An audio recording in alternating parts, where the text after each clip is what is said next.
En cette période de l'année où se succèdent les guignolés, nous sommes souvent indécis face aux choix à faire pour aider les plus démunis à s'alimenter, non seulement durant la période des fêtes, mais également tout au long de l'année. À Rivière-du-Loup, par exemple, la Société Saint-Vincent-de-Paul aidera cette année pour la guignolée 350 familles ou personnes seules. En compagnie de Catherine Fortin-Dubé, technicienne en diététique et diplômée en sciences de l'alimentation, voyons les meilleurs choix à faire. Bonjour Catherine. Bonjour. Quels sont les critères les plus importants à considérer au départ? C'est sûr qu'en fait, on parle de denrées non périssables, donc en fait qui se conservent à température ambiante et souvent qui ont une durée de vie assez longue.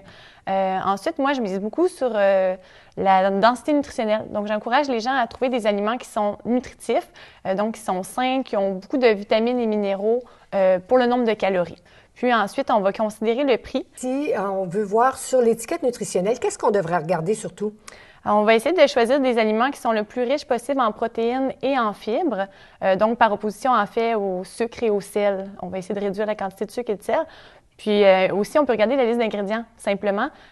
Moins la liste d'ingrédients est longue, puis plus l'aliment est naturel et moins transformé et moins d'additifs. Si on y allait avec le déjeuner, qu'est-ce qu'on devrait offrir pour que les gens qui vont recevoir des denrées reçoivent des choses intéressantes? Oui. Je recommande des céréales de grains entiers. Ça peut être n'importe quelle sorte, mais vraiment qui va avoir le plus de protéines et de fibres, donc qui va être plus soutenant, plus nutritif, belle énergie pour aussi les fonctions cérébrales. On peut y aller avec des fruits séchés, à mettre autant dans les céréales que dans le gruyot, justement. Puis, des fois, des mélanges de noix, comme celui-ci serait très bien aussi. Le gruau qu'on achète nature, on peut l'enjoliver un peu. Tout à fait, mais en fait, c'est une très bonne option parce que c'est plus versatile, ça revient beaucoup moins cher. Puis, dans le fond, on pourrait ajouter un petit peu de sirop d'érable, on pourrait ajouter encore là des fruits séchés, des épices. Donc, ça permet d'offrir plusieurs déjeuners. Bon, repas principal. On sait qu'on dit souvent d'offrir des poissons en conserve, des viandes en conserve ou encore là des légumineuses. On a besoin d'aide un peu là-dessus. Oui, c'est ça. On est un petit peu moins habitué de les cuisiner. Pourtant, c'est vraiment une belle alternative. C'est beaucoup plus économique que les protéines animales. Puis, évidemment, justement, ça se conserve bien. Donc, on va les égoutter. On les rince bien pour enlever le sel, le surplus de sel, puis les rendre plus faciles à digérer.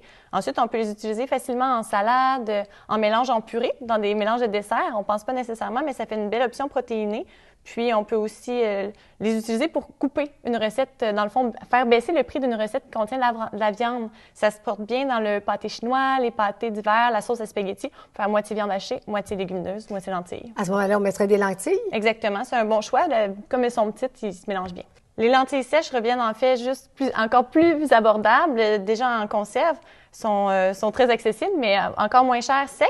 Dans le fond, c'est juste la façon de l'apprêter qui va être un petit peu différente. Est-ce que c'est possible de trouver des recettes facilement pour apprêter les légumineuses? Tout à fait. Il y a plusieurs ressources en ligne, dans les bibliothèques. En ligne, j'aime bien le site de SOS Cuisine qui donne plusieurs options puis des recettes assez faciles habituellement et abordables. Peut-être aussi qu'on pourrait prendre notre recette, la copier sur le papier, l'entourer sur la boîte qu'on va offrir, notre recette préférée. Excellente idée, la donner dans la boîte de denrées directement. Pour les pâtes alimentaires, c'est la même chose, j'imagine, le plus de fibres? Oui, exactement. Donc, en optant pour une option, justement, grain entier encore, de blé entier, grain entier, même chose pour le riz brun. L'option Smart est aussi intéressante parce qu'en fait, c'est des grains entiers, mais les pâtes ont moins l'air brune. Donc, pour les gens qui sont moins habitués, c'est une belle option. Et pour ce qui est des collations maintenant, justement, on a bien mangé, mais pour se rendre au prochain repas, qu'est-ce qu'on privilégie? Comme je parlais tout à l'heure, le mélange de noix peut être une bonne option. Les barres aussi, les barres de céréales, encore là, avec le plus de fibres et de protéines possible, le moins de gras et de sucre, ça tient bien. Même chose pour les fruits séchés. Donc, on peut vraiment utiliser les aliments plusieurs fois à différents repas pour être soutenus. Bon, on sait que les gens vont aimer beaucoup mettre un jus dans la boîte à lunch. Quelle option qu'on peut avoir? Le jus, c'est quand même bien. Le jus, c'est sûr que c'est quand même assez sucré. C'est beaucoup de sucre parce que ça prend beaucoup de fruits concentrés pour faire du jus. Si on va vers le jus, c'est sûr que c'est mieux qu'une boisson gazeuse ou qu'une boisson comme les punchs, les boissons sucrées, souvent. Donc, on va vers vraiment un jus 100% pur. Un dernier conseil? En fait, ça peut être une bonne idée d'offrir un livre de recettes ou un livret, un petit carnet de recettes pour justement donner des idées pour utiliser les produits.